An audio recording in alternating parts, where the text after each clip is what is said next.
একজন স্ত্রী কখনো প্রিয় নারী হতে পারে না। আপনি যদি বেশিরভাগ মানুষকে জিজ্ঞেস করেন আপনার জীবনের প্রিয় নারী কে, স্বাভাবিকভাবেই অনেকে বলবেন মা, কেউ কেউ বলবেন বোন, কেউ কেউ বলবেন মেয়ে, আবার অনেকেই বলবেন নানি, কারণ নানি তাকে কোলে পিঠে করে মানুষ করেছেন।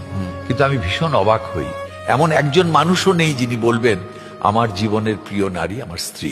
আসলে বাঙালিদের সমস্যাটা হলো স্ত্রীকে ভালোবাসি বললে মান সম্মান কমে যায়, স্ত্রীর কাছে ছোট হতে হয়, লোকে বউ পাগল বলবে, আবার অন্যান্য পুরুষের কাছে নিজের পৌরুষত্বটা একটু কমে যায়। আচ্ছা, এমন একজন পুরুষও কি নেই যার অসুস্থতার সময় তার স্ত্রী হাসপাতালের বেডের পাশে নির্ঘুম রাত কাটিয়েছে, কিংবা বাবার বাড়ির বিলাসবহুল বাড়ি ছেড়ে একসাথে জীবন যুদ্ধটা করবে বলে অল্প বেতনের ছেলেটার হাত ধরে বাড়ি ছেড়েছে? শ্বশুর বাড়ির ঝাল তরকারি খেতে না পারলেও বাবার বাড়ি থেকে ফোন এলে ঠিকই বলেছে আমি খুব ভালো আছি।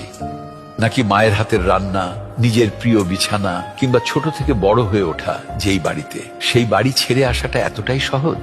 তাই একজন বউ কখনো প্রিয় নারী হতে পারে না, তার সেই যোগ্যতাই নেই। একজন স্ত্রী কখনো